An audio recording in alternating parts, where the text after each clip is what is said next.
Here I've got the buffer pad for the mirror, and I noticed there's a smear of something on the surface that would contact the mirror there. So I'll clean that off with a bit of solvent and wipe the back too while I'm here. I need to apply some glue to this. So since it's a nice small bit, I'll apply some glue to a piece of paper.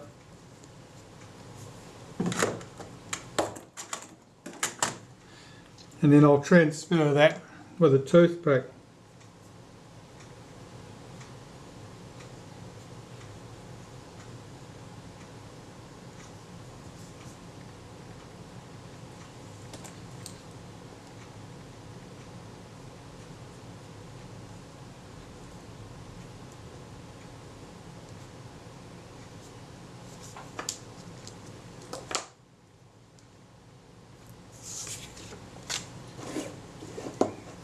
I'll put that in place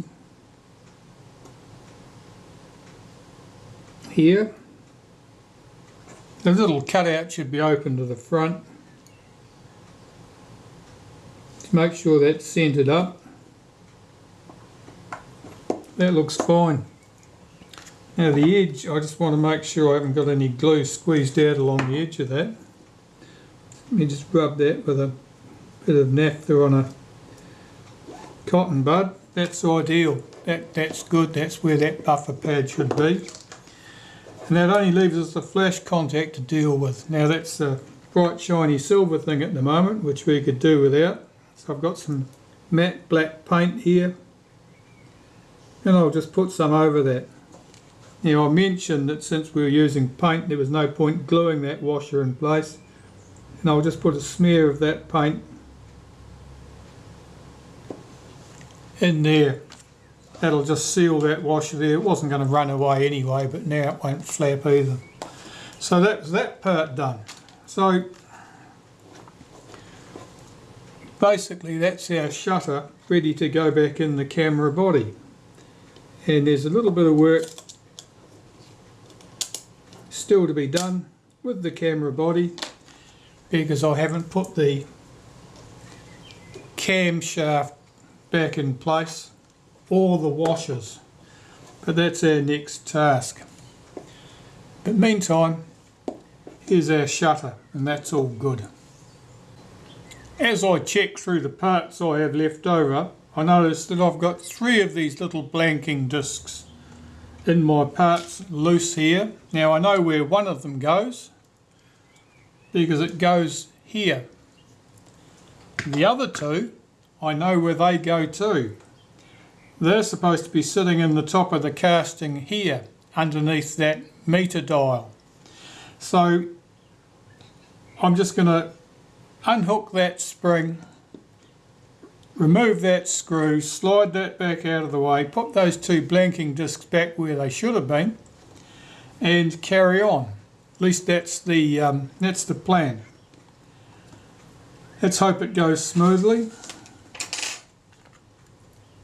Normally those little blanking discs would not have come loose by themselves. Obviously they weren't glued in place particularly well. I'll unhook that spring.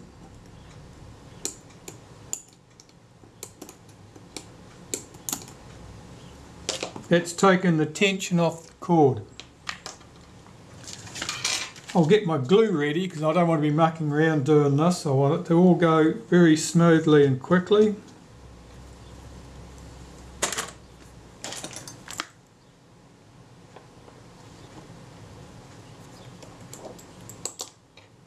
And I don't want to disturb anything.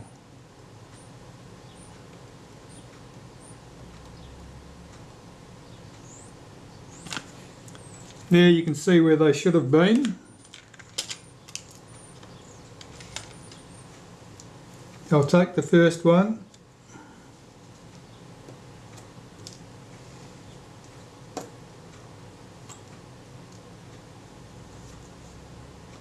Put a touch of glue on the back of it.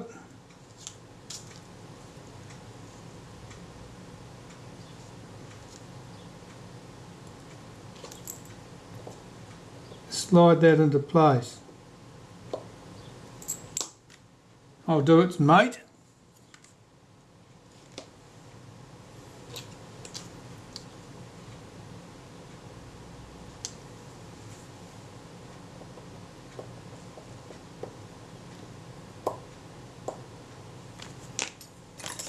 I'll wipe the top of that one to remove that trace of glue that I can see. Bring our wheel back. Put the screw back in position. And tighten it up. Get our cord round here correctly.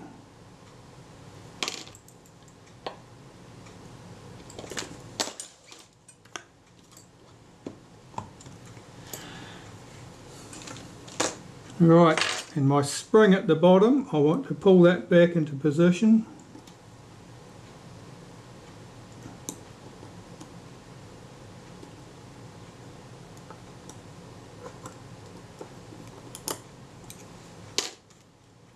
And then check carefully that my cord is running over the pulleys in the correct orientation.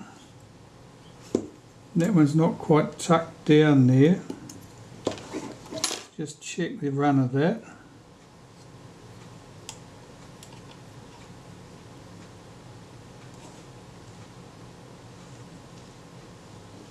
That appears fine, everything's where it should be. I've got glue all over my tweezers now, lucky that wasn't the good pair I was using. Okay, so that little interruptions dealt with. Now normally this little cutout that we can see here with where the cord drapes around there and where it's locked in with lacquer, that points to the front of the camera. And at that point that's where the shutter gets fitted back, set to B, and if the aperture setting would be set to f1.9. Okay, that's good.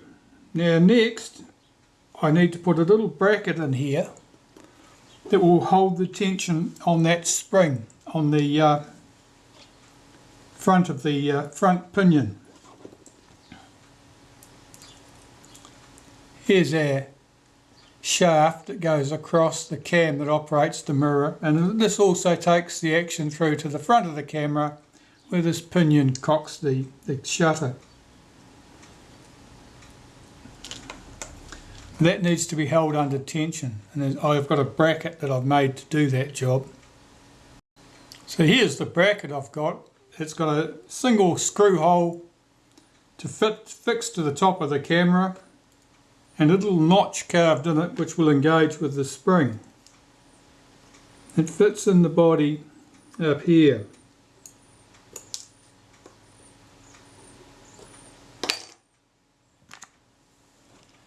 Now Kodak almost certainly had a pretty looking tool that did exactly this job. I don't know what it looked like, I can't remember. But this does the job. The spring on the front of the pinion here, when it's tensioned up, that little spring sits up in here. Right, let me have a look at that. That looks okay. I can take that pinion, here it is, this is the one from the camera. Now this is an adjustment screw here, and at the moment it's adjusted at quite some distance, which probably means that the mechanism was potentially one tooth out. I'm just going to see if I can back that screw up. Yep. So that it's doing nothing at the moment. I mean, that's its start position from where we would make an adjustment. Where that screw comes through, it contacts this piece on the front cam. So as that screw's turned in more, it would rotate that pinion further, which would cock the shutter action further. And that can be important in some cases. If it doesn't move quite far enough, you'll find that the shutter will cock, but the mirror immediately flips back up. It doesn't stay locked down in the viewing position. That's an adjustment that gets made when you have a freshly serviced camera. If you have a camera with no known service history, in other words it's been sitting around for decades and decades and decades since it was last serviced, and you have a problem where you swing the film advance lever, the mirror goes down and then comes back up, don't start making adjustments to that screw thinking that'll fix things. You'll end up breaking stuff. Right, that cam, that needs to go in first.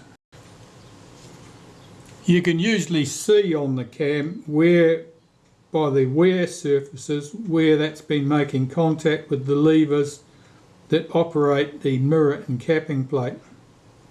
So I'm making sure I've got some cover there with molybdenum paste because that's a very good lubricant for that purpose.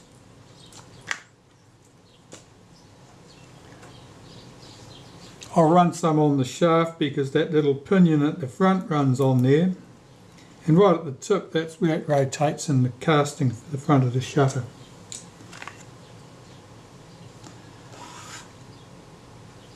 Positioning this in the body, that's our next trick. I'll put some synthetic grease on the little pinion at the back of that shaft first, I think.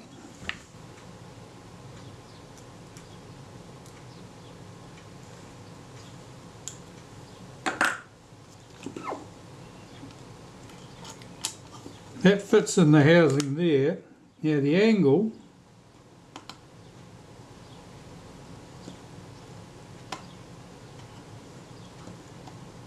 is about, it's like that. I'll zoom you in.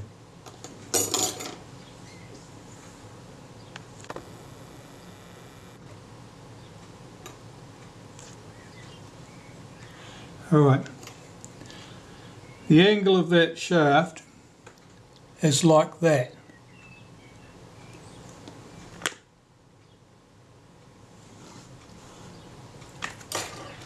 Our pinion that goes on there.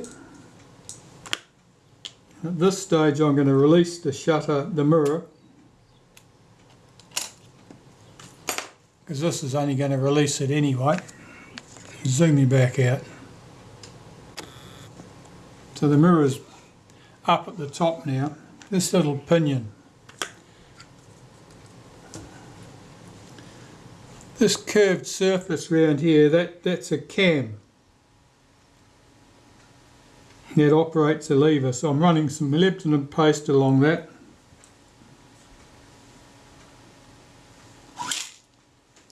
And I'll put this in place.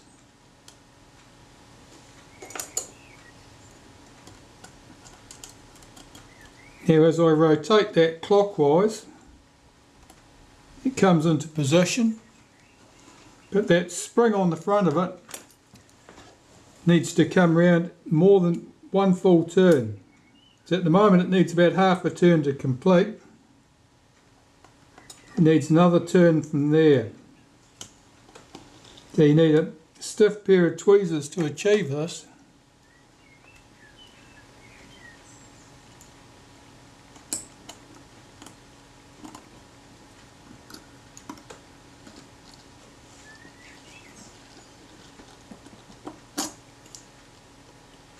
And there it is, it's sitting there. You can see it's cocked over at quite an angle, but the spring is held in that notch in that bracket at the top.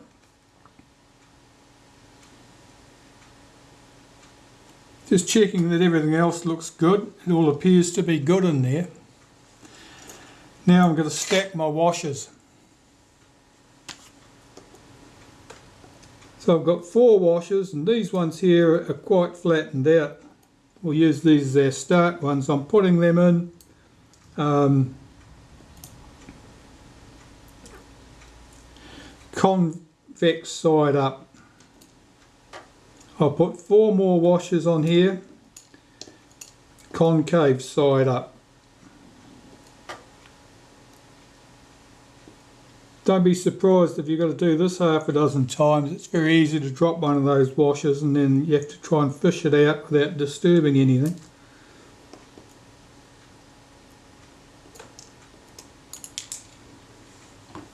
They're very good at getting off the end of your tweezers.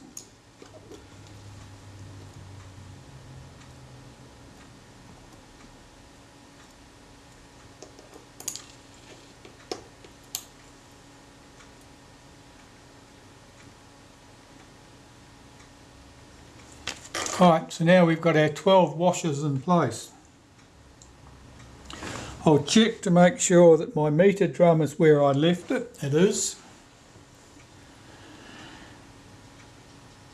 That's ready to have the front put back on there.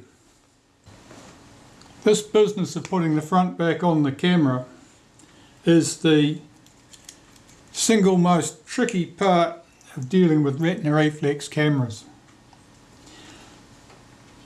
This lever here has to drop into this gap. Our meter drum here drops into here. I lower it in like this.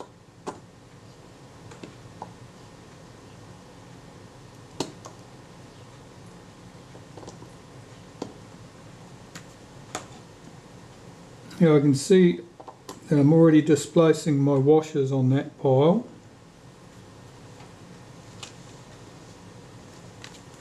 At the top of the camera, I've got to pull back this chrome trim.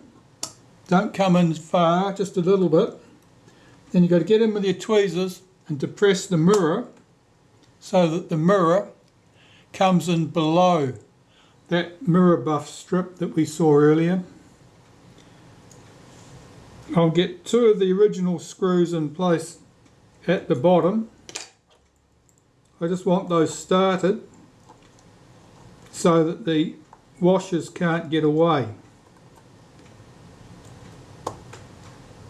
One of them's good, the other one here is giving me grief. The washer can't be lined up.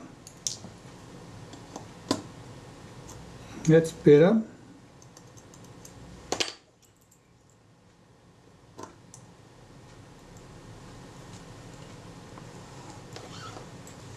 At the top, I'm putting two longer screws through. Now these screws are the same as the screws that would be used on the film advance. I've got spares so I can do things like that.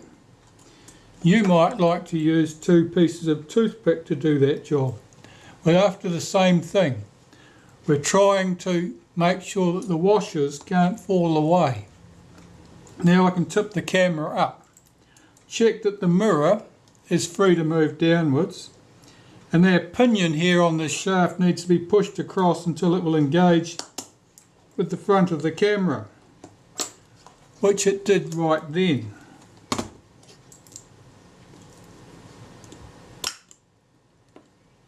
There's something odd about this. It's not fitting properly at the bottom here. There's something wrong there. Yeah, it just fitted. Just dropped in. Now that was the meter drum that was holding me up there. I just wriggled the wheel slightly, it dropped in. So at the moment we've only got these screws at the top are just there as a guide. They're not holding anything back in place. Everything appears to be engaged. I released the shutter release, that's released the mirror, everything's popped up. I'm going to crank the film advance. It didn't quite open our shutter blades. So the shutter's not quite cocked. I've got two options at this stage. I can either redo this and try and get my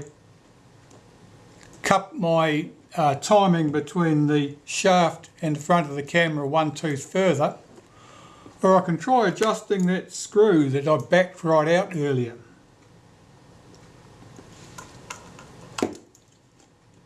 I'll try adjusting that screw and see where we go. So I'm just moving my film advance slightly forward, which brings that screw into line with the top of the camera here. There's a hole in the top of the camera and I can see that screw through it.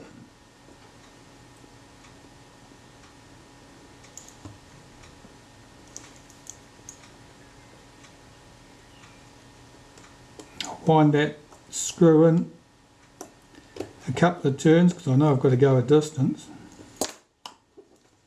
And I'll try again. Now our shutter's fully cocked, the mirror's down in place and the shutter fires. So that's correct, that's working as it should do. I'll remove that long screw from the top there and put the normal screw and the proper screw in place. I've done that up quite lightly, and the same on the other side.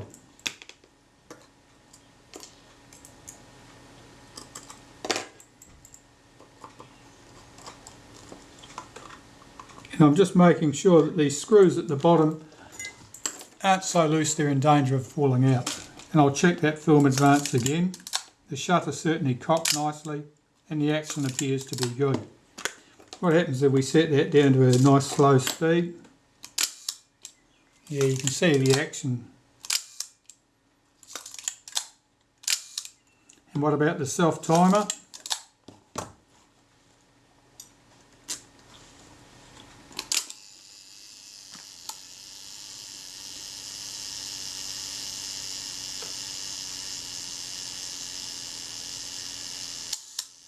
There you go. So the shutter's working properly.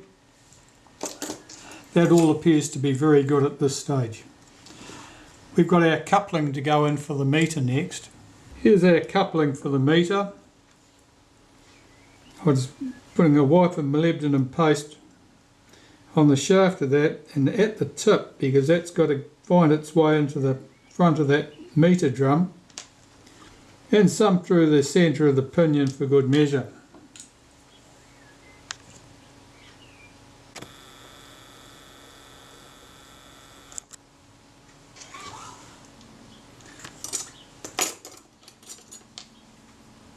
Now the flats on this shaft here need to engage with the drum. I know that the slot is pretty much straight up and down from where we left it. So I'm holding a bit of tension on the top of that. That's pointing straight up or down. I'll move this slightly with the tip of a screwdriver and hopefully it'll fall into the notch and engage. I want it to engage with the drum.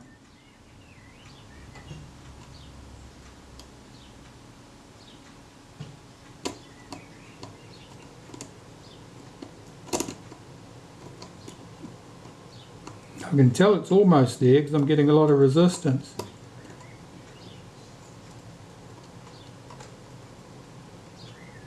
Let's try 180 round from there, see if that's any better.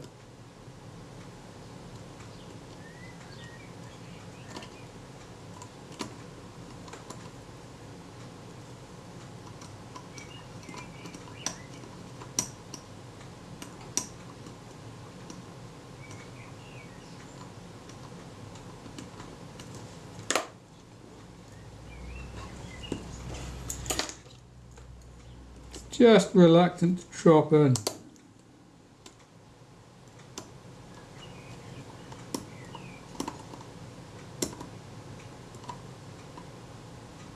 There we go, it's just dropped in. So it's engaged with the drum.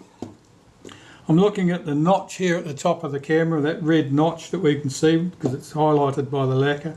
That's in the right position for everything to go back in at B and f1.9. Here's our little pinion.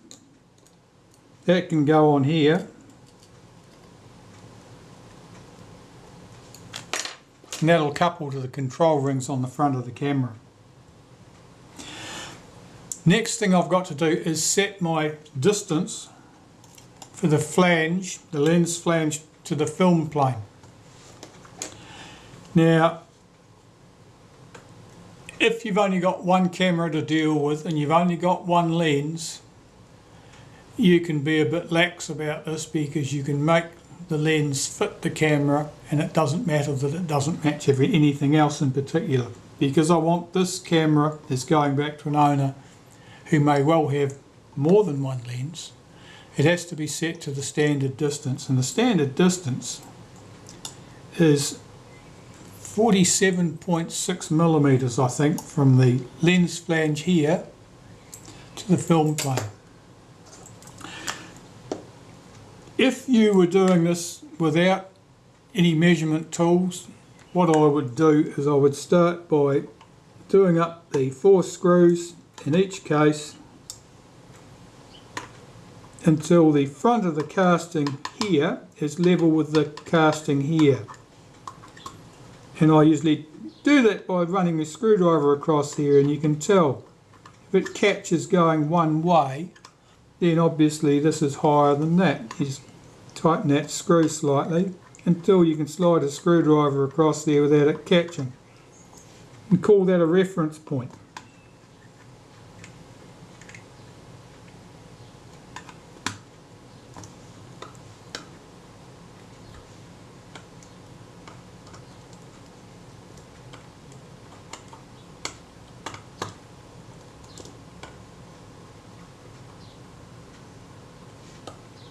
Now, almost certainly, as the camera was designed, these surfaces would have been dead level as designed, so that there'd be no mark, no line on the leatherette at that point. That would just be smooth transition. In practice, you typically find that the front panel wants to be forward of the body by a slight amount. So starting at that position where those are level,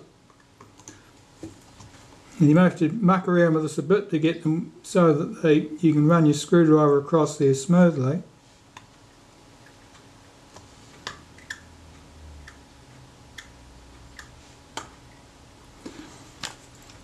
Then I find that probably a quarter of a turn, or an eighth of a turn even, is about the right amount to loosen those up.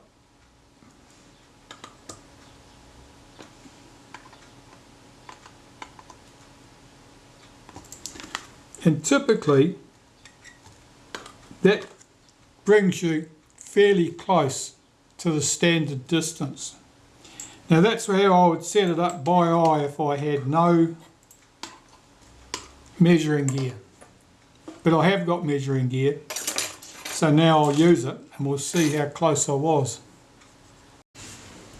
To set my film plane distance, first I need to put the shutter release button back on the camera.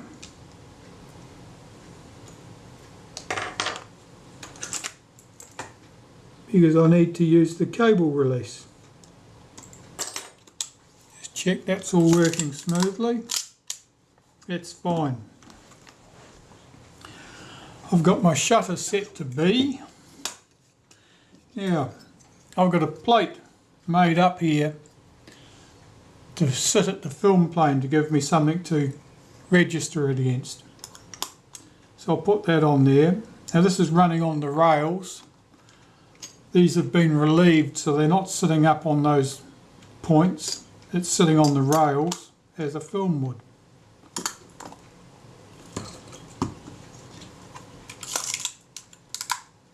Cock the shutter.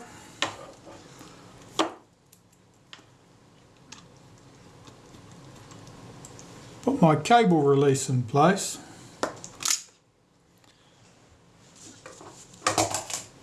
And now I can use a depth gauge to check the distance. And I'll see what I get. I usually measure it in 4 spots towards the adjusting screws. 47.61 millimeters. 47.64 millimeters.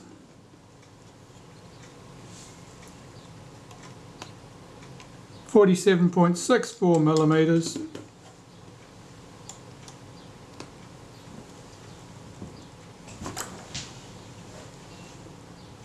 47.6. Okay, so the distance is too great at this end, not so much at that end.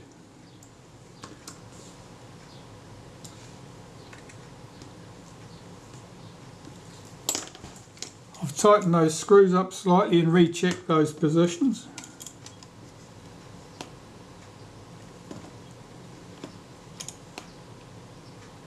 47.61, 47.55, so certainly loose here, we're too tight here, slightly too loose here. There's a certain amount of interaction between these adjustments.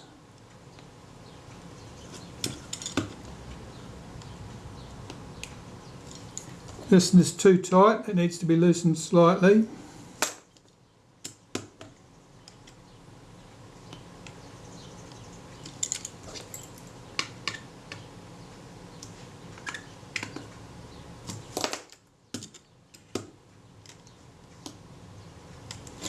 Five, 9,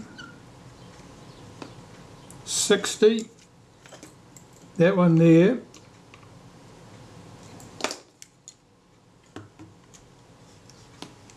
60,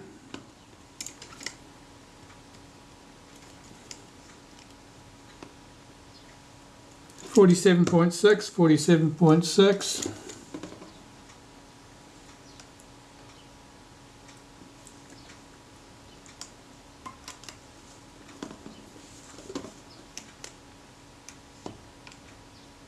6.2,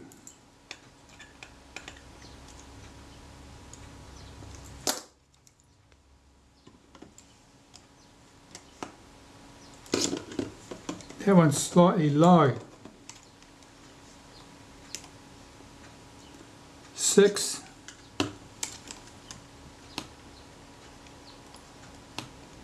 5, 9. There's a bit of interaction between these adjustments. You move one and then things shift.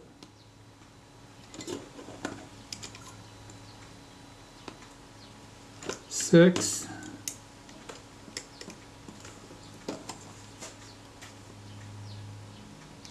5, 9. Okay, we'll all just muck around with adjusting these to get them right, and I'll be back.